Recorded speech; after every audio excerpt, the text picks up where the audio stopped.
chapter 3, the burrow. Yesterday we finished chapter 2 and Harry was given a letter from the magistrate saying that he needed to make sure that he was not doing magic or else that he would be expelled, which was news to the Dudleys because they didn't realize that Harry couldn't do magic. So now Harry is miserable. He's been locked in his bedroom.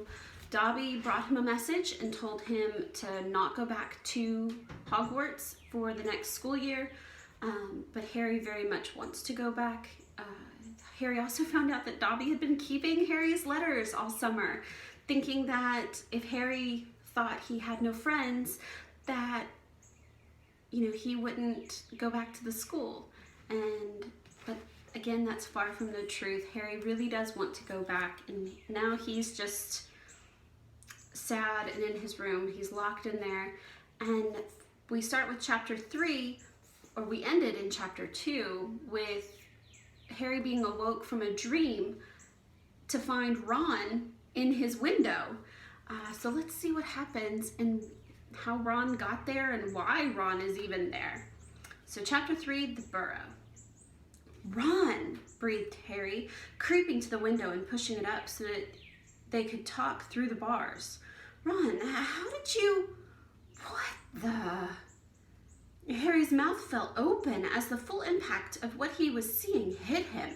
Ron was leaning out the back window of the old turquoise car, which was parked in midair. Grinning at Harry from the front seats were Fred and George, Ron's elder twin brothers. "All right, Harry?" asked George. "What's been going on?" said Ron. "Why haven't you been answering my letters? I asked you to stay about 12 times, and then Dad came home and said you'd got an official warning from the office for using magic in front of muggles." "It wasn't me." "And how did he know?" "He works for the ministry," said Ron. "You know we're not supposed to do spells outside school." "You should talk," said Harry, staring at a floating car. "Oh, this doesn't count," said Ron. "We're only borrowing this. It's Dad's. We didn't enchant it. But doing magic in front of those muggles you live with." "I told you I didn't. But it'll take too long to explain now. Look, can you tell them at Hogwarts that the Dursleys have locked me up and won't let me come back? And obviously I can't magic myself out because the ministry will think that that's the second spell I've done in 3 days. So..." "Stop gibbering," said Ron. "We've come to take you home with us, but you can't magic me out either." "We don't need to," said Ron, jerking his head toward the front seat and grinning. "You forget who I've got with me."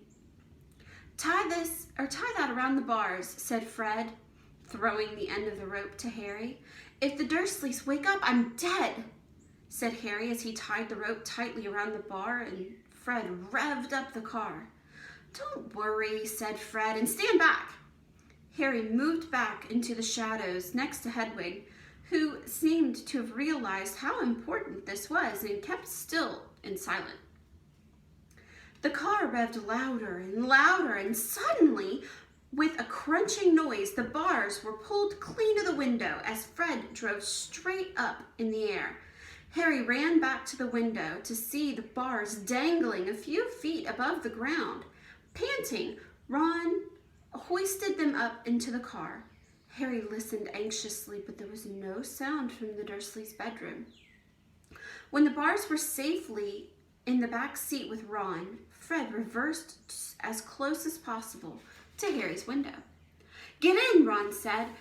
"But all my Hogwarts stuff, my wand, my broomstick." "Where is it?" "Locked in a cupboard under the stairs, and I can't get out of this room." "No problem," said George in the front passenger seat. "Out of the way, Harry." Fred and George climbed, cat-like, through the window into Harry's room. You had to hand it to them, though, thought Harry, as George took an ordinary hairpin from his pocket and started to pick the lock. "A lot of wizards think this is a waste of time, knowing this sort of muggle's trick," said Fred, but we feel their skills worth learning, even if they're a bit slow. There was a small click and the door swung open. So we'll get your trunk. You grab anything you need from your room and hand it out to Ron, whispered George. Watch out for the bedrooms from the bottom stair. It creaks, Harry whispered back to as the twins disappeared out onto the dark landing. Harry dashed around his room, collecting his things and passing them out the window to Ron. Then he went to find Fred and George heave his trunk up the stairs. Harry heard Uncle Vernon cough. At last, panting, they reached the landing, then carried the trunk through Harry's room to the open window. Fred climbed back into the back of the car to pull with Ron, and Harry and George pushed from the bedroom side. Inch by inch, the trunk slid through the window. Uncle Vernon coughed again. A bit more, panted Fred, who was pulling from inside the car. One good push! Harry and George threw their shoulders against the trunk, and it slid out the window onto the back seat of the car. Okay, let's go, George whispered. But as Harry climbed onto the windowsill, there came a sudden loud screech from behind him, followed immediately by the thunder of Uncle Vernon's voice. That ruddy owl! Harry tore back across the room as the landing light clicked on. He snatched up Hedwig's cage, dashed to the window, and passed it out to Ron. As he scrambled back onto the chest of drawers when Uncle Vernon hammered on the unlocked door and it crashed open. For a split second, Uncle Vernon stood framed in the doorway. Then he let out a bellow like an angry bull and dived at Harry, grabbing him by his ankle. Ron, Fred, and George seized Harry's arm and pulled as hard as they could. Petunia! Roared Uncle Vernon. He's getting away! He's getting away! But the Weasleys gave a gigantic tug to Harry, and Harry's leg slid out of Uncle Vernon's grasp. Harry was in the clear. He had slammed the door shut. Put your foot down, Fred, yelled Ron as the car shot suddenly toward the moon. Harry couldn't believe it. He was free. Can you imagine people playing tug-of-war with you like you're half out a window? Like, how bizarre would that be for Harry? So he rolled down the window. I wonder what the Dursleys are going to do next. You know, if your kid went missing, you'd probably call the cops, but I can't imagine the Dursleys trying to call the police and then having to explain why there's a doggy door on this kid's bedroom. I don't know. It would be a good thing to hear what your thoughts are. What do you think the Dursleys did after Harry magically escapes from his bedroom window in a floating car? Because I bet that would sound really crazy telling the police, I swear, this kid, he was just kidnapped by a floating car and kids driving it. Be a bit bizarre. All right, so he rolled down the window in the night air, whipping his hair, and looked back at the shrinking rooftops of Privet Drive.